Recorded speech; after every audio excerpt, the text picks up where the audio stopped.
모닝타임즈 시간입니다. 뉴욕 증시 결국에는 하락으로 거래를 마쳤습니다. 많이 밀리지는 않았지만 장중에 상승 탄력을 기록했던 것을 생각해 봤을 때는 정말 아쉬운 행보가 아닐 수 없는데요. 결국에 후반부에 탄력이 꺾였습니다. 이 국내 시장에서도 주목했었던 미국 CPI가 발표됐죠. 이에 따른 해석과 전략들 알아보겠습니다. 네, 오늘도 토마토 투자 클럽의 최원주 전문가님 함께합니다. 안녕하세요. 안녕하십니까. 네, 일단 시장이 하락할 때 미국 3월 CPI 소비자 물가지수 결국에는 8.5% 상승됐다고 발표가 됐습니다. 40년여 만에 거의 최고 수준이라고 하는데 일단 뉴욕 증시 하락과 이런 포인트들 좀 짚어주시죠. 네, 어제 이제 CPI가 발표됐는데 뭐 장 중반까지는 상승세를 이어가다가 결국에는 뭐 빅스텝에 관한 또 그런 우려로 결국 긴축 우려로 모두 하락했는데요. 3대 지수 모두 0.3%대 하락을 했습니다.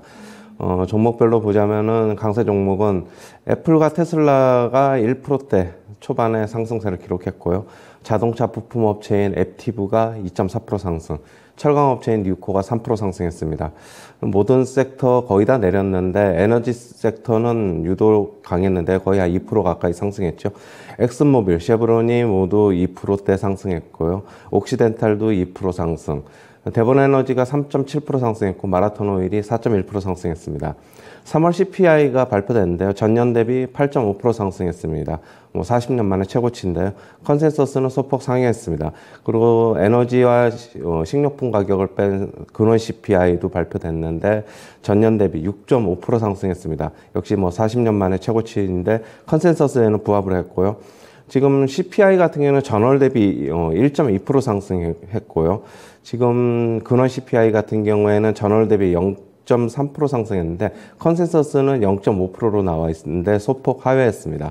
그다음에 제레미 시걸 와튼 스쿨의 제레미 시걸 교수는 지금 현재 인플레 잡으려면은 결국 50bp 금리 인상을 여러 번 해야 한다라고 얘기를 하고 있고요. 그리고 손성원 교수 같은 경우에는 3월 CPI가 정점일 수 있으나 향후 물가 하락은 매우 더디게 진행될 것이다 얘기하고 있습니다. 네, 일단 가장 중요한 부분이 CPI가 발표됐다 이 지점이 아닐까 싶은데 이번에 CPI 지수 약간 소폭 이제 전년 동기 대비해서 봤을 때는 컨센보다 아주 약간 더 오른 것 같습니다. 일단 이 물가 지수 발표된 거 어떻게 보셨어요?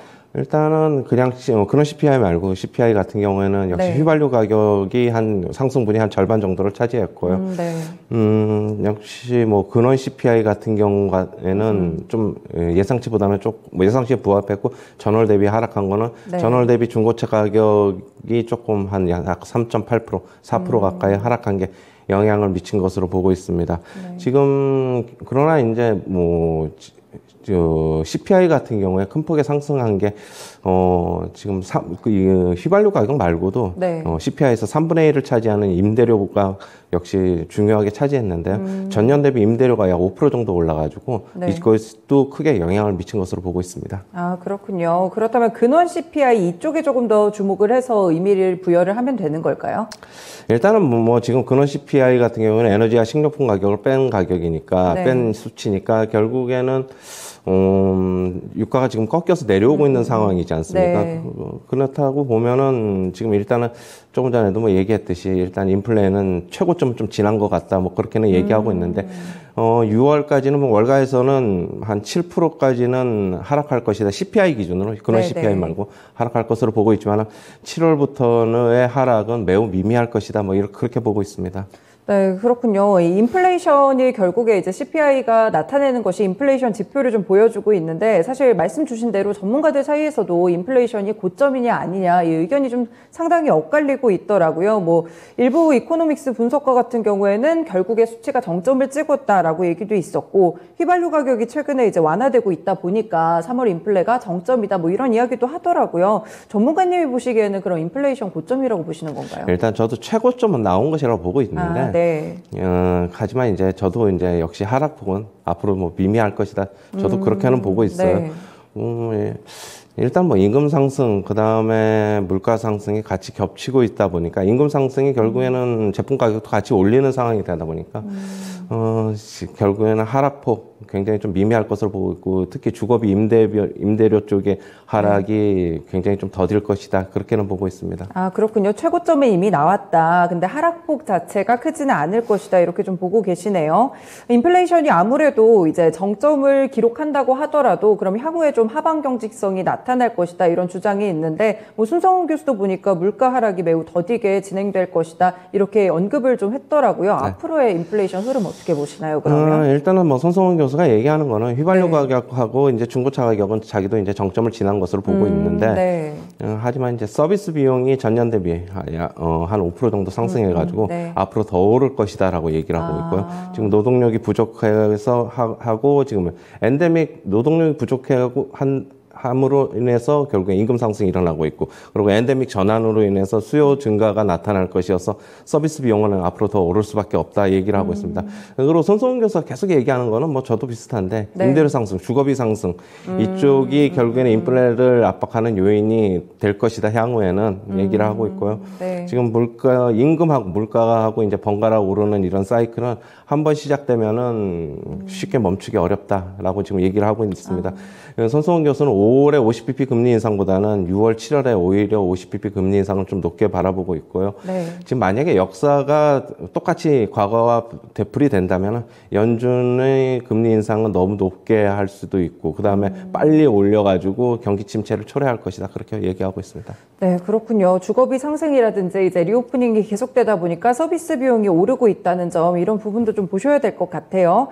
그리고 결국에는 인플레이션 지표에 주목하는 이유는 연준의 행보 때문이 아닐까 싶은데, 이제 미국 연준의 2인자죠. 브레이너드 연준 부의장이 이제 신속하게 움직일 것이다. 금리 인상에 박차를 가하겠다. 이런 약간 그런 뜻의 발언들을 좀 해줬어요. 이제 연준의 움직임 그런 빅스텝으로 가는 거죠. 지금 현재 시장은 그렇게 흐르고 있죠. 채권 시장에서도 5월에 50bp 금리 인상이 지금 80%를 넘었고요. 어제 브레이너드 이사는 예전에 얼마 전에 얘기했던 내용 똑같이 한 번 더 반복한 건데, 시장은 조금 어제 민감하게 받아들인 것으로 보고 있습니다. 혹시나 했는데 역시나 쪽으로 그냥 기우는 것으로 보고 있고요. 시장 어제 나스닥 같은 경우 다우, S&P 500 모두 장 중반까지는 상승세를 이어갔지만은 그것을 지키지 못하고 결국에는 하락으로 마감을 했는데, 그러나 저는 이제는 좀 하락폭이 조금 더 제한되지 않을까라고 개인적으로는 좀 그렇게 보고 있습니다. 네, 그렇군요. 이 제레미 시걸도 언급을 해주셨는데, 교수를 이제 언급을 해주셨는데, 뭐 계속해서 인플레이션 지속될 것이라고 경고도 했었고, 또 50bp 금리 인상을 여러 번 해야 된다, 이런 멘트를 했는데 어떤 의미인가요? 지금 결국에는 인플레 잡으려면은 50bp 금리 인상 한 번 가지고 안 된다는 얘기 같아요. 앞으로 연준이 더 많은 긴축 정책을 진행할 것이다 라고 얘기를 하고 있고요. 인플레를 결국엔 늦추려면은 기준금리를 3에서 3.5%까지는 갖다 놔야 된다 얘기를 하고 있습니다. 그렇게 얘기를 하면서 결국에는 기술주는 타격을 입을 것이다 라고 얘기를 하고 있고요. 기술주 성장주 중에서 지금 퍼가 19배에서 20배 사이에 있는 종목은 뭐 합리적인 수준이라고 자기는 보지만은 그 이상 가면은 타격을 입을 것이다 얘기하고 있습니다. 아, 그렇군요. 이제 계속해서 금리 인상이 되다 보니까 성장주 쪽에 타격이 있을 것이다라고 했는데, 말씀 주신 대로 이제 기술주들 좀 체크를 해보면 오늘 좀 흐름이 엇갈렸거든요. 애플이나 테슬라 같은 경우에는 올랐고, 이제 뭐 엔비디아나 이런 종목들은 하락했던 것 같은데, 물론 그 오르거나 내린 차이가 크진 않았어요. 1%대긴 했는데, 이렇게 흐름이 엇갈린 이유가 따로 있을까요? 저도 뭐 특별한 이유는 뭐 테슬라의 강세는 솔직히 잘 모르겠고요. 애플은 뭐 CT 측에서 뭐 여러 리스크 요인이 있지만은 뭐 괜찮다라고 얘기를 하면서 걱정하지 않아도 된다 얘기를 하면서 좀 강세를 나타낸 것으로 보고 있고, 그 다음에 아까 엔비디아를 말씀하셨는데 요즘 엔비디아의 하락폭이 상당합니다. 거의 막 20% 가까이 빠졌죠, 최근에. 최근에 20% 가까이 빠졌는데, 엔비디아의 우려는 결국 그렇습니다. 지금 공급망 차질은 완화가 되고 있지만은, 지금 손성훈 교수도 지금 그렇게 봤어요. 지금 공급망 차질은 소폭 지금 완화가 되고 있고, 자기도 이제 점차 완화가 될 것이라고 보고 있는데, 엔비디아에 대한 우려는 결국에는 GPU 쪽이죠. 그래픽 반도체 쪽이 주문이 오히려 지금 취소가 들어오고 있다, 취소가 늘고 있다라는 우려로 인해서 지금 네. 주가가 빠지는 것으로 지금 보고 있습니다. 네, 그렇군요. 종목별로도 봤고 이 업종 중에서는 에너지 업종들이 사실 강세 흐름을 기록했는데 전반적으로 봤을 때 유가나 이런 부분들 고점에서 꺾인 것 같은데 왜 에너지 업종들은 계속 가는 걸까요? 어제 국제유가가 한 6.7%, 6% 후반대 강세를 나타내면서 그쵸, 강세를 네. 보인 것으로 지금 보고 있고요. 네. 굳이 원인을 찾자면 그걸로 보고 있습니다. 같이 연동돼서 움직인 것으로 보고 있고 시장이 전체적으로 하락을 하다 보니까 네. 어떻게 보면은 조금 재료가 있는 대한 섹터 쪽으로 가지 않았나 자금이 그렇게는 보고 있습니다. 그렇군요. 뭐 상하이 봉쇄 뭐 이런 쪽 영향도 좀 있을까요? 예, 아무래도 좀 그런 것들이 있을 것으로 보고 있습니다. 네. 그렇다면 이렇게 봤는데 미국 증시에서 결국에 국내 증시로 연결됐을 때 오늘 흐름이 좀 어떨지 어떤 투자 전략을 좀 취해야 될지 간략하게만 좀 말씀 부탁드려요. 일단 뭐 내일이 옵션 만기일인데 계속 제가 옵션 만기일까지 뭐 좀 봐야 된다라고 얘기했는데 네. 오늘 시장 뭐 아침에 열려봐야지 알 것으로 좀 보고 있지만은 네. 일단 뭐 소폭 좀 출발할 것으로 보고 있는데 그러나 뭐 어느 정도 하락할지는 좀 봐야 될 것으로 보고 있고요. 일단 저는 계속적으로 좀 아래쪽으로 좀 보고 있는데 오늘 만약에 장중에 돌아서면은 조금 흐름이 좀 괜찮지 않을까는 좀 보고 있습니다. 일단 뭐 예상보다는 지금 현재는 대응을 해야 되는 구간으로 좀 보고 있습니다. 아, 네, 그러시군요.